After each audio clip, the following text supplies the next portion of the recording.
Bismillahirrahmanirrahim. Assalamualaikum warahmatullahi wabarakatuh.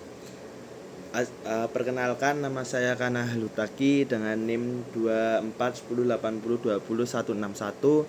Di sini saya akan bercerita tentang peradaban Islam pada masa kenabian Nabi Muhammad SAW. Kita bakal bahas bagaimana perjalanan Nabi dari Mekah sampai Madinah, perjuangannya dalam berdakwah, dan gimana beliau membangun masyarakat Islam yang kuat dan adil. Nah, yang pertama yaitu di periode Mekah. Nabi Muhammad lahir di kota Mekah tahun 571 Masehi dari kalangan terhormat Bani Hashim. Saat berusia 40 tahun, tempat di tanggal 17 Ramadan tahun 611 Masehi, beliau menerima wahyu pertama di Gua Hira, yaitu surat Al-A'la ayat 1-5. 2 tahun kemudian turun lagi wahyu kedua, yaitu surat Al-Mudaththir ayat 1-7. Awal dakwah Nabi itu pelan-pelan dan diam-diam.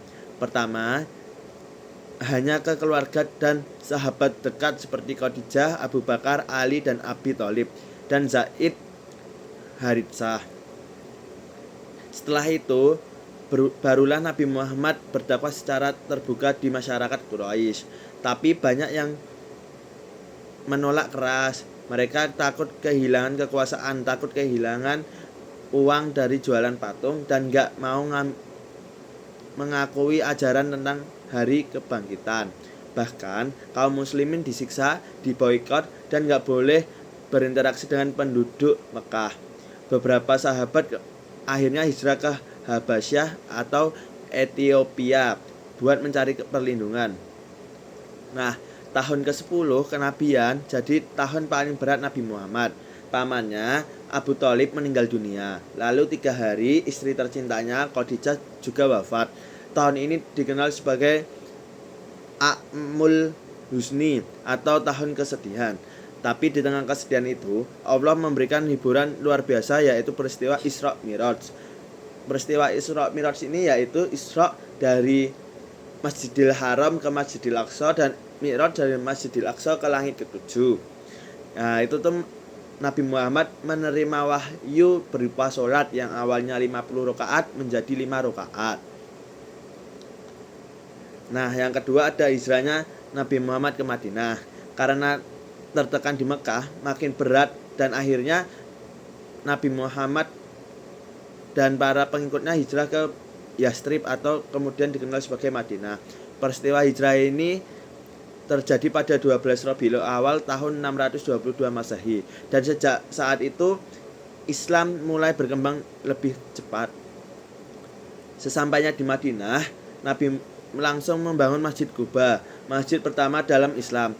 Beliau juga mempersaudarakan kaum Muhajirin dan kaum Ansor supaya nggak ada perdebatan antara pendatang dan penduduk asli. Inilah awal terbentuknya masyarakat Islam yang kuat dan saling tolong-menolong. Bagian ketiga yaitu konstitusi Madinah.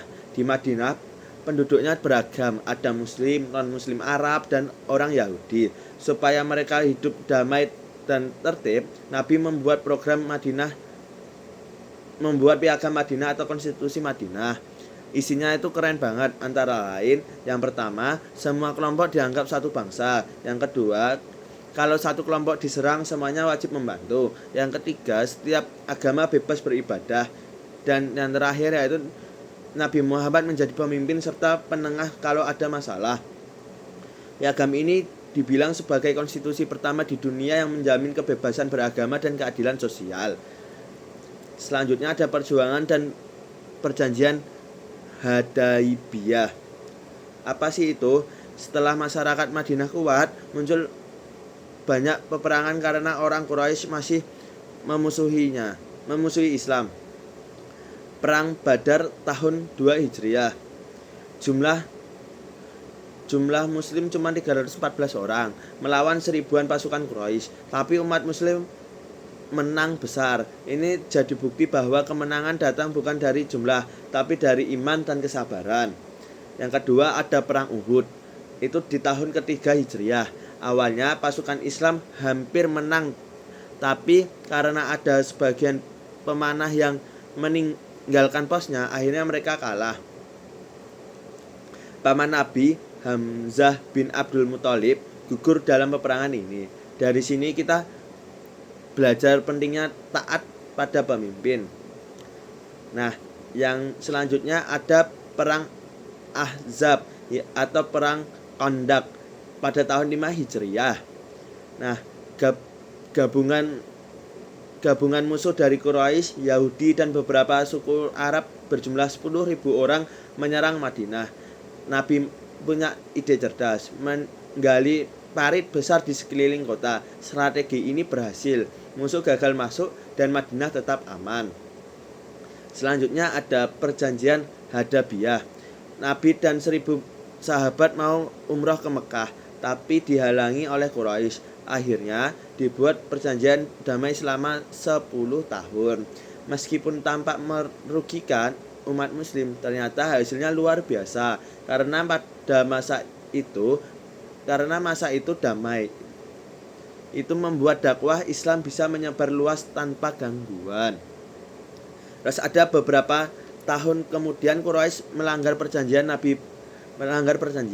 Nabi pun berangkat ke Mekah dengan 1.000 pasukan. Mekah akhirnya ditaklukkan tanpa pertumpahan darah. Semua berhala di sekitar Ka'bah, ada sekitar 360 patung dihancurkan. Dan banyak penduduk Mekah masuk Islam dengan sukarela. Terus ada yang kelima, ada Haji Wa'dah dan wafatnya Nabi. Nah, di tahun 10 Hijriah, Nabi menunaikan Haji Wa'dah atau haji perpisahan. Dalam khutbahnya, beliau menyampaikan pesan yang sangat penting, yaitu ada 5 pesan. Yang pertama itu ada jangan menumpahkan darah kecuali dengan hak. Yang kedua, jangan mengambil harta orang lain dengan cara batil. Yang ketiga, jangan riba. Yang keempat, perlakukan istri dengan baik. Dan yang terakhir, semua manusia itu sama. Yang membedakan cuman ketakwaannya. Nah, terakhir beliau berpesan agar umat Islam selalu berpegang pada Al-Quran dan As-Sunnah.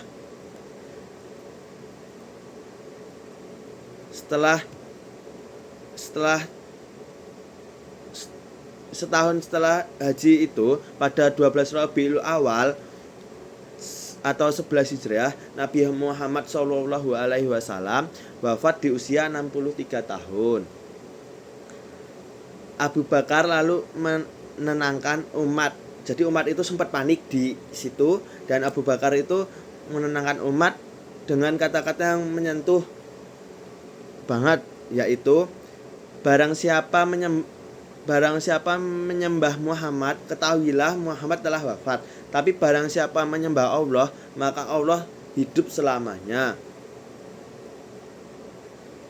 Penutupnya, dari kisah ini kita belajar bahwa peradaban Islam dibangun dengan kesabaran, keadilan, dan kasih sayang. Nabi tidak pernah memaksa agama, tapi mengajak dengan akhlak dan keteladanannya. Dan itulah kenapa Islam bisa berkembang ke seluruh dunia sebagai rahmat bagi seluruh alam. Terima kasih, itu yang bisa saya sampaikan di tugas ini. Kita ketemu di tugas selanjutnya. Wassalamualaikum warahmatullahi wabarakatuh.